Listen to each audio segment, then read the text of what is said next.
Naku po, dakuin muna natin si Harry Roque. Isa lang tong kay Harry Roque, mga kababayan. At awang-awa na daw po kasi si BP Sara. Yung Kaya naaawa na daw po kasi kay Harry Roque, mga kababayan. Naku po.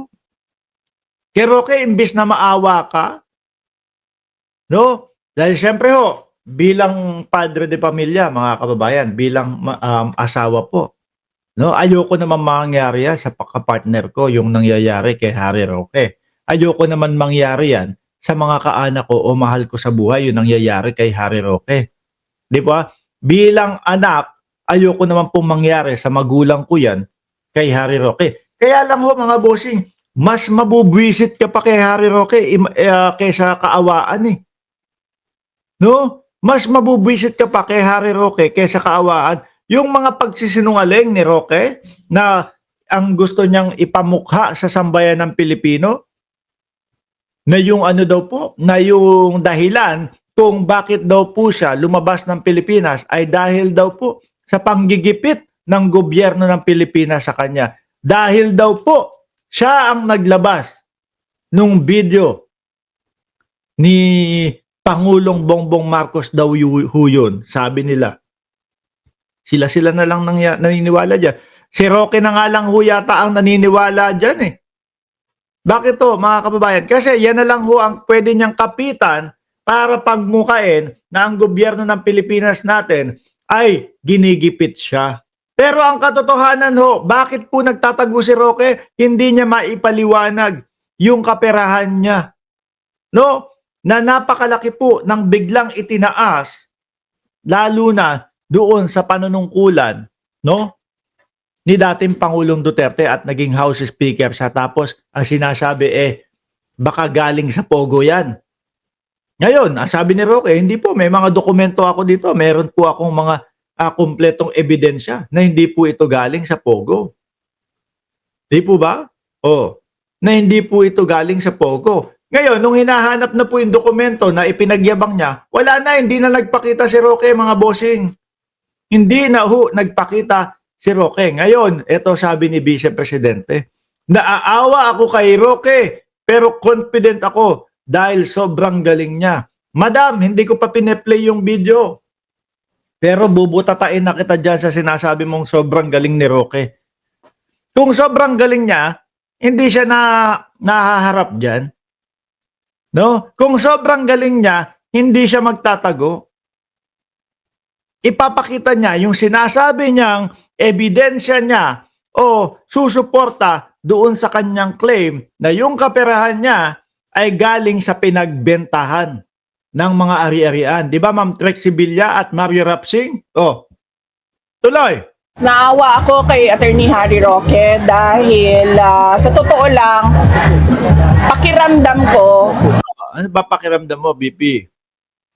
Pakiramdam niyo po, ano po? ay yung persecution sa kanya ay dahil sa pagpapakita niya ng suporta. Kaya Kayo-kayo na lang ang may sabi nun. Bakit ayaw niyong pag-usapan? Di ba? Yung kaperahan niya. Doon naman po nag-umpisa. Mga bossing, ako ho, hindi ho ako magsasawa kahit sabihan niyo ako ng paulit-ulit si Mark Ramos na sinasabi na yung kaperahan ni Harry Roque, hindi niya maipaliwanag. Kasi yun po yung totoo. Dahil gusto nilang mangyari dito, ma-brainwash yung mamamayang Pilipino at isipin na, oo nga no, kaya nagtatago si Roque kasi dahil ginigipit siya ng gobyerno ng Pilipinas kasi sinusuportahan si Duterte. Sumusuporta kay Duterte ngayon ho, mga kababayan. Bakit? Kailangan niyang kapitan yung ano na yun yung naratibo na yun Pero ang totoo ho, mga bossing, no, ang dahilan kung bakit si Roque ay nagtatago, hindi niya maipaliwanag yung perang bigla na lang naging 65 million. Kaya po paulit-ulit yung naratibo nila dahil gusto nila tumugma doon sa ginigipit ng gobyerno si Roque. Wala pong katotohanan ang panggigipit, mga kababayan. Naipaliwanag, naipakita na po yung link ni Roque doon po sa Pogo. No? Uulitin ko po, bank account ni Roque nakita sa Pogo. Diyan ho yata nagsimula at nakita at nabisto na merong joint account si Roque at si A.R. de la Serna. Na ang sabi sa Congress, ang gumagawa ng mga ganito ay pawang mga magjowa lang. Pawang mga magkasintahan, magtatay, magnanay, magpinsan, magate, magkuya. Ganun ho, mga bossing. Di ba? Pangalawa, mga dokumento ni A.R. de la Serna at ni Roque, mga kababayan, dito na din po nag-umpisa. Yung travel companion, mas pinipili ni Roque si A.R. de la Serna lumabas ng bansa. Di po ba? Kesa doon sa SME. Doon nagtataka din ang taong bayan. Ano ba talaga si Roque? Di ba? Pangatlo, yung Chinese na galing sa Pogo na hinahanap na wanted, doon sa bahay sa Benguet nakita. Mga kababayan, mga boss chief amo sir, at kanino po nakapangalan yung bahay sa Benguet? Hindi po kay Roque. Nakapangalan po sa PH2. No? Pero yung PH2 na po yun ay sila Roque din po ang nakapaloob ng mga pangalan. Kaya po pag pinaikot-ikot ni Roque, pag sinabi, hindi ako ang nakapangalan diyan sa bahay na yan. Oo, hindi ikaw ang nakapangalan. Pero kayo pa din ang nagpapatakbo niyan at nasa pangalan kumbaga incorporators pa din kayo ng bahay na yan. Kaya po mga kababayan, na-establish po ng Kongreso yung link ni Roque doon sa Pogo. Kaya eto, mga bossing, umakyat yung kaso ni Roque ng human trafficking. Wanted na din po talaga si Roque kasi pinapahagilap na po siya.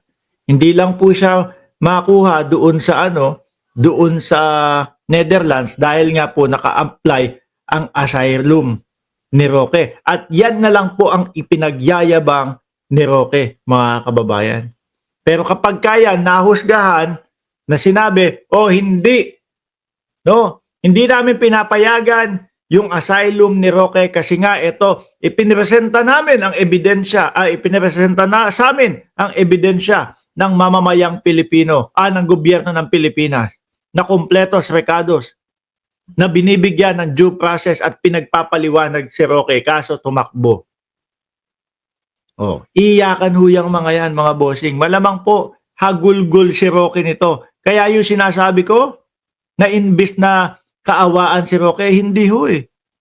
Mas mabubwisit ka pa dahil dito sa mga pinaggagawa. Biruin mo, tutungtong kung saan man sa entablado, sasabihin lang, bangag, bangag, bangag, ngiwe, ngiwe, ngiwe. Sabi ni Shiro Kansaki, badap, badap, badap. Sabi ni Chi, bading, bading, bading.